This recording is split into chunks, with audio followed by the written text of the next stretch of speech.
दोस्तों, आपके साथ भी ऐसा होता है कि आप मजे मजे में अपना इंस्टाग्राम स्क्रॉल कर रहे हो और अचानक से आपके किसी पुराने दोस्त की फोटो आती है जिसमें वो एक महंगा कार ले चुका है या फिर उसकी जो नौकरी है वो एक महंगी सी कंपनी में लग चुकी है।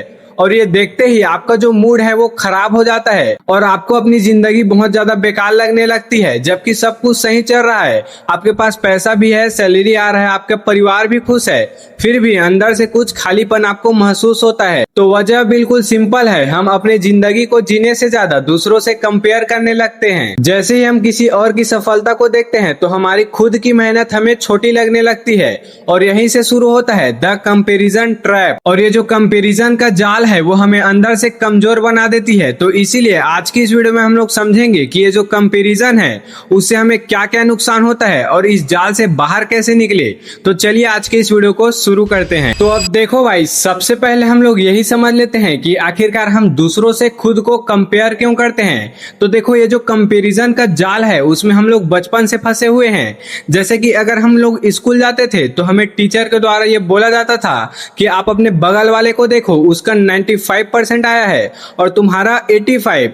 या फिर जब हम घर जाते थे तो वहां हमको सुनने को मिलता था कि तुम शर्मा जी के बेटे को देखो, वो कितना ज्यादा अच्छा कर रहा है और तुम वहीं के वहीं हो। और भाई, हमें सोशल मीडिया में भी यही देखने को मिलता है कि कोई फॉरेन ट्रिप कर रहा है या फिर कोई नया कार ले लिया या फिर कोई लाखों में पैसा कमा रहा है। देखो भाई, सबके अलग अलग सिचुएशंस होते हैं। हो सकता है आप जिसका सक्सेस देख रहे हो उसका सिचुएशन कुछ अलग हो और आपका सिचुएशन अलग हो, या फिर आपका जो सिचुएशन है वो उससे भी खराब हो और आप फिर भी उससे अपने आप को कंपेयर कर रहे हो। देखो भाई, तुम खुद को दूसरों से कितना भी ज्यादा कंपेयर कर लो लेकिन कोई ना कोई तुमसे आगे जरूर से होगा। और हाँ भाई, आप मेरी ये एक बात जरूर से याद रखना, अगर तुम दूसरों की जिंदगी को देखकर अपने जिंदगी का वैल्यू तय करते हो तो तुम कभी भी खुश नहीं रह पाओगे। सोचो, अगर बरगद का पेड़ एक सूरजमुखी से कंपेयर करे तो उसे ये लगेगा कि वो खूबसूरत नहीं है, या फिर वही सूरजमुखी अगर बरगद से कंपेयर करे तो उसे ये लगेगा कि वो बरगद जितना मजबूत या फिर विशाल नहीं है।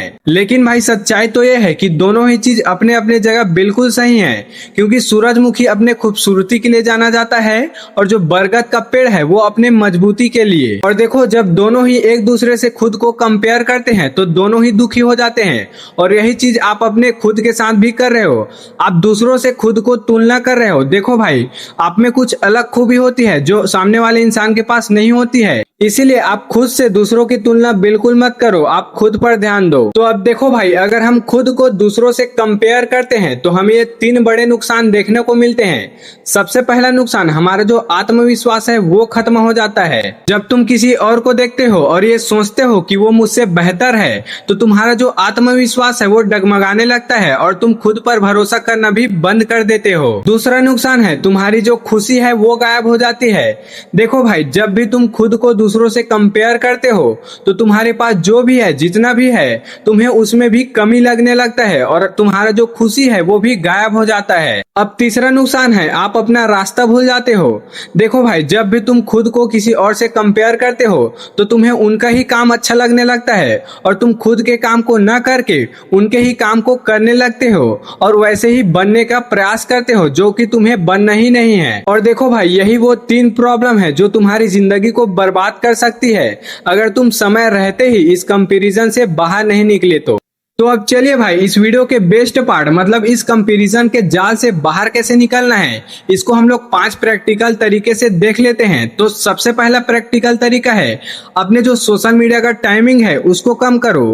क्योंकि देखो भाई, मेन रीजन तो कंपैरिजन का सोशल मीडिया ही है। जो इंस्टाग्राम है, फेसबुक है, स्नैपचैट है, इसमें लोग अपना बेस्ट लाइफ ही दिखाते हैं। आप खुद ही सोचो, जब आप अपने एक स्टोरी डालते हो, इंस्टाग्राम पर अपना एक स्टोरी डालना होता है तो आप अपने 5 फोटो में से अपना एक बेस्ट फोटो सेलेक्ट करके उसी को डालते हो ताकि लोग आपसे इम्प्रेस हो सके। तो आप खुद ही सोचो कि लोग अपना बेस्ट लाइफ उसमें क्यों नहीं दिखाएंगे। इसीलिए भाई, आप दूसरों पर ध्यान देना छोड़ दो और खुद के लाइफ में ध्यान दो, क्योंकि आपको अपने परिवार को खुद को चलाना है, कोई और चलाने नहीं आएगा। अब दूसरा स्टेप है, तुम अपनी प्रोग्रेस को ट्रैक करो। देखो भाई, जब तुम खुद की प्रोग्रेस को चेक करते हो तो तुम्हें कंपैरिजन करने के लिए टाइम ही नहीं मिल पाता, तुम खुद पर ही ध्यान देते हो। और भाई, अगर आपको कंपैरिजन करना ही है तो आप खुद से करो, आप खुद से ये सवाल पूछो कि क्या मैं आज कुछ बेहतर कर पा रहा हूँ जो कल मैं नहीं कर पा रहा था। और अगर आप कल से बेहतर आज कर रहे हो तो आप एक सही रास्ते पे हो। अब तीसरा स्टेप है, आप दूसरों की जर्नी को समझो। देखो भाई, अगर कोई तुमसे आगे है तो तुम उनसे सीखो कि वो कितना ज्यादा मेहनत किया, या फिर उनके पास क्या क्या रिसोर्सेस था, या फिर उनको सक्सेस के लिए कितना ज्यादा टाइम लगा। आप ये सब देखो, क्योंकि भाई हर किसी की जर्नी अलग होती है और आप केवल उनका रिजल्ट देखते हो, प्रोसेस नहीं। इसलिए आप रिजल्ट से पहले उसके प्रोसेस को भी ट्रैक करो। अब चौथा ही स्टेप है, अपना यूनिक चीज पहचानो। देखो भाई, हर किसी की अलग अलग यूनिक चीज होती है। किसी को खेलना पसंद होता है, तो किसी को पढ़ाई करना पसंद होता है, तो किसी को बिजनेस पसंद होता है। तो आपका यूनिक चीज क्या है, आप उसको पहचानो। अब पांचवा और सबसे इंपॉर्टेंट स्टेप है, आपका जो वाय है वो आपको याद रहना चाहिए कि आप किसी काम को कर रहे हो तो क्यों कर रहे हो, किसके लिए कर रहे हो, आपको चाहिए क्या। आप इसको जब याद रखोगे तब आपके पास डिस्ट्रैक्ट करने के लिए कोई चीज नहीं आएगा और आपके पास कंपेयर करने के लिए टाइम ही नहीं बचेगा और आप खुद पर ध्यान दोगे। तो भाई अब इस वीडियो के एंड में मैं बस आपसे इतना कहना चाहूंगा कि तुम्हारी जो असली दौड़ है वो तुम्हारे कल और आज से है। अगर तुम आज कल से बेहतर हो, अगर तुम आज ही कल से ज्यादा काम कर रहे हो तो तुम एक सही डायरेक्शन में चल रहे हो। अगर आपको ये जो वीडियो है वो थोड़ा सा भी पसंद आया होगा तो आप इसको अपने एक ऐसे दोस्त के साथ शेयर जरूर से करना जो खुद को दूसरों से कंपेयर कर रहा है और दुखी है।